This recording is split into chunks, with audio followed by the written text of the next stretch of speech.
Cell phone ఇవాళ మన నిత్య జీవితంలో ఒక భాగం. చేతిలో సెల్ ఫోన్ లేకుండా ఉండలేని స్థితికి వచ్చేసాం. సెల్ ఫోన్ సాయంతో ఎన్నో పనుల్ని చిటికీలో చక్కబెట్టేస్తున్నాం. అయితే ఇదే సెల్ ఫోన్తో మనకు సమస్యలు బెడద పెరుగుతోంది.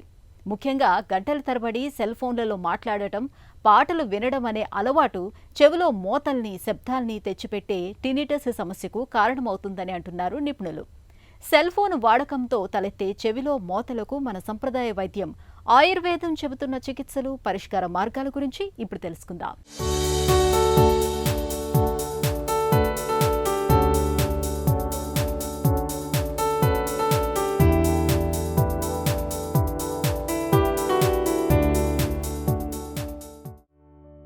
ఒకప్పుడు ఇష్టమైన పాటలు వినాలంటే రేడియో తప్ప మరో మార్గం ఉండేది కాదు. తర్వాతి కాలంలో టేప్ రికార్డర్లు, ఆడియో టేపులు అందుబాటులోకి వచ్చాక నచ్చిన పాటల్ని వినడం కాస్త తేలికయింది. స్మార్ట్ ఫోన్ల రాకతో మొత్తంగా శబ్ద ప్రపంచమే మన చేతుల్లోకి వచ్చేసింది. సంగీతాస్వాదనకు సరిహద్దులు చెరిగిపోయాయి. స్మార్ట్ ఫోన్లలో సంగీతాన్ని ఆస్వాదించడాన్ని ఇవాళ యువతరం ఎక్కువగా ఇష్టపడుతోంది. గంటల తరబడి ఇయర్ ఫోన్స్ని లేదంటే ఇయర్ బడ్స్ని చెవులకు తగిలించుకుని వింటున్నారు. ఇంట్లో ఉన్నా, వాహనాల్లో ప్రయాణిస్తున్నా, చివరకు నడుస్తున్నప్పుడు కూడా చాలా మంది చెవులకు హెడ్ ఫోన్స్, ఇయర్ బడ్స్ ఉంటున్నాయి. ఈ రకమైన ధోరణి మన చెవులకు హాని చేస్తుంది.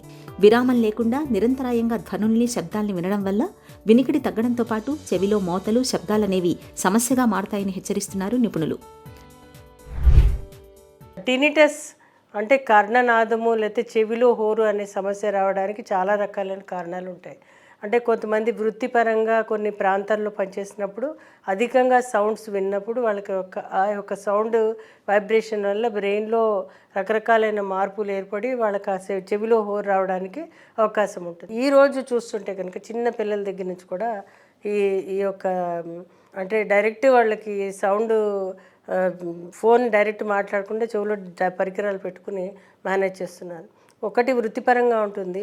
రెండోది వచ్చేసి ఏంటంటే వాళ్ళు చుట్టుపక్కల వాళ్ళు డిస్టర్బ్ అవుతారని చెవిలో పెట్టుకుని వాళ్ళు భరిస్తున్నారు సౌండ్ని.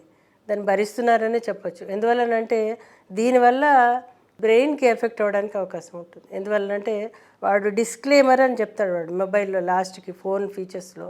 ఆ డిస్క్లైమర్లో ఇంత డెసిబుల్స్ ఇంతవరకు ఉంటుంది, దీంట్లో ఎలక్ట్రోమాగ్నెటిక్ వేవ్స్ ఉంటాయి, ఇది హానికరం అని కూడా చెప్తాడు వాడు.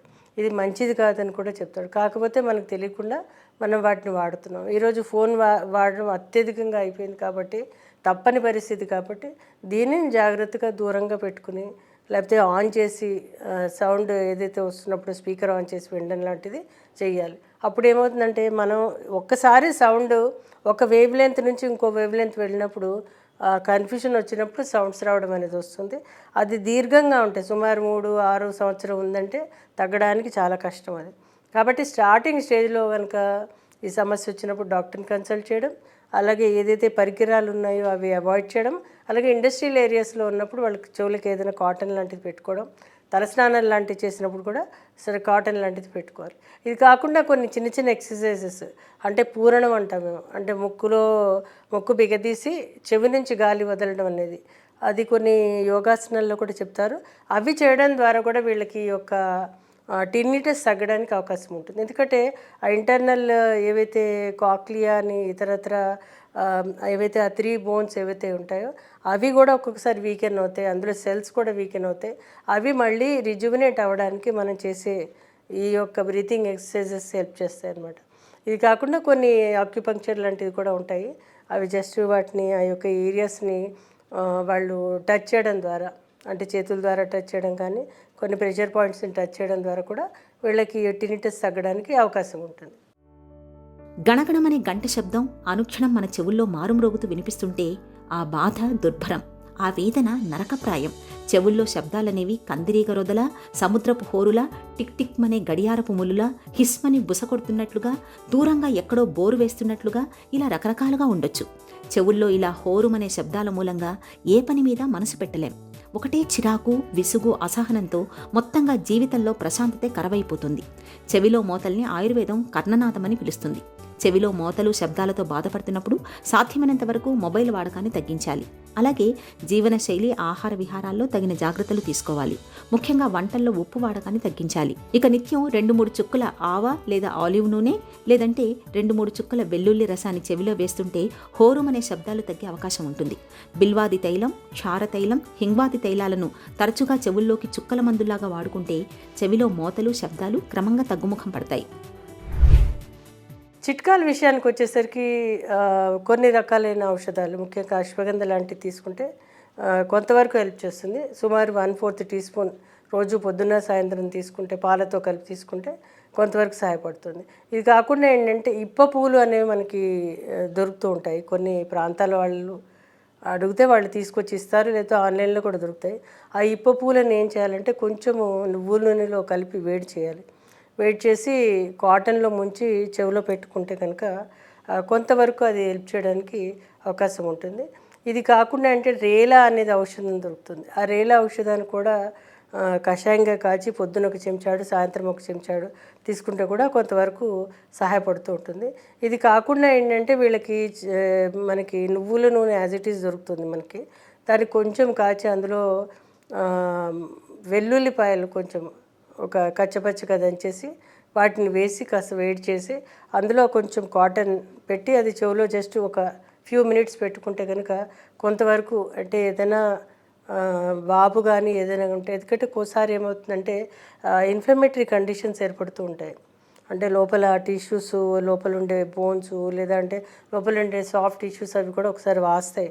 వాచినప్పుడు కూడా ఇలాంటి శబ్ద తరంగాలకు అవరోధం కలిగి ఈ యొక్క సౌండ్స్ రావడానికి అవకాశం ఉంటాయి. ఇవి తీసుకుంటే సరిపోతుంది. చికిత్సా విషయానికి వచ్చేసరికి ఆయుర్వేదంలో చాలా రకాలైన చికిత్సలు ఉన్నాయి. కాకపోతే ఏంటంటే ఇది స్పెసిఫిక్గా కర్ణనాదానికి కొన్ని రకాలైన ఔషధాలు చెప్పారు. కాకపోతే ఈ రోజు వచ్చే కర్ణనాదం డిఫరెంట్గా ఉంటుంది. కాబట్టి దీనికి న్యూరో ట్రాన్స్మిటర్స్కి అంటే ఏదైతే వేవ్ లెంత్ ఏదైతే వెళ్తుందో ఈ యొక్క సౌండ్ వేవ్స్ వాటికి ఆపరేషన్ వస్తుంది. కాబట్టి దానిని తగ్గించడానికి కొన్ని వాతహార ఔషధాలు ఉంటాయి. అంటే ఏంటి, వాత గజాంకుశ్రస్ అని, వాత విధ్వంసిని అని, వాత రాక్షసం అని, ఇవన్నీ రకరకాలైనవి. ఇవి తీసుకోవడం ద్వారా కొంతవరకు సహాయపడుతుంది. ఇది కాకుండా దశమూల అరిష్ట అని, పంచారిష్ట అని, అలాగే అశ్వగంధ అరిష్ట అని, అశ్వగంధ, ఇవన్నీ కూడా ఆ పేషెంట్ కండిషన్స్ బట్టి, వాళ్ళ హెల్త్ని, వాళ్ళ ఏజ్ని బట్టి ఇవ్వాల్సి ఉంటుంది. కొన్ని సందర్భాల్లో ఏంటంటే మొత్తానికి వాళ్ళకి హియరింగ్ లాస్ ఉన్నప్పుడు అంతగా వాళ్ళకి ఉపయోగపడదు. కాకపోతే నార్మల్ వాళ్ళకి ఒక 2 నుంచి 3 నెలల్లో కనుక వస్తే కనుక ఆల్మోస్ట్ 50-60% తగ్గడానికి అవకాశం ఉంటుంది. ఒక్కొక్కసారి కొన్నిసార్లు సైకియాట్రిక్ ప్రాబ్లమ్స్ ఉంటాయి. అప్పుడు కూడా దాని గురించి ఆలోచిస్తూ ఉంటారు, నిద్ర పట్టదు. అప్పుడు వాళ్ళకి కొన్ని రకాలైన మందులు ఇవ్వాల్సిన అవసరం ఉంటుంది. ఒక్కొక్కసారి పూర్తిగా సైకియాట్రిక్ ప్రాబ్లం ఉంటుంది, వాళ్ళకి అదే దృష్టిలో ఉంటారు. అప్పుడు వాళ్ళకి మోడర్న్ మెడిసిన్ అంటే సైకియాట్రిస్ట్ని కన్సల్ట్ చేయవలసిన అవసరం ఉంటుంది. కాబట్టి ఏ కారణం చేత వస్తుంది, పేషెంట్ మానసిక పరిస్థితి ఏంటి, ఇవన్నీ చూసి సుమారు 3 నుంచి 4 నెలలు వాడితే సరిపోతుంది. చెవిలో మోత, హోరుమనే శబ్దాల నుంచి ఉపశమనం కోసం ఆయుర్వేదం తనవైన కొన్ని ప్రత్యేక చికిత్సల్ని చెబుతుంది. కర్ణనాద హర తైలం, వచాది వంటి తైలాల్ని ఇంట్లోనే తయారు చేసుకుని వాడుకోవటం వల్ల మంచి ఫలితం ఉంటుందని చెబుతారు నిపుణులు. కర్ణనాద హర తైలాన్ని ఎలా తయారు చేసుకోవాలో ఇప్పుడు చూద్దాం. ముందుగా ఆముదం, వేప, మునగ, ముల్లంగి వీటి ఆకుల రసాన్ని 4 భాగాలుగా తీసుకోవాలి. ఆవు పాలు 8 భాగాలు, నువ్వుల నూనె అతి మధురం ఒక్కో భాగం తీసుకుని వీటన్నింటినీ మెత్తగా నూరి ముద్ద చేయాలి. తైలపాక పద్ధతిలో వేడి చేస్తూ తైలాన్ని తయారు చేయాలి. ఈ నూనెను నిల్వ ఉంచుకుని రోజు 1-2 చుక్కలు చెవుల్లో వేసుకుంటే కర్ణనాద అనే సమస్య తగ్గుతుంది. వసకొమ్ము, ఇంగువ, జటామాంసి, దాల్చిన చెక్క, సజ్జాక్షారం, పిప్పళ్ళు వీటిని సమభాగాలుగా తీసుకుని తైలంగా తయారు చేయాలి.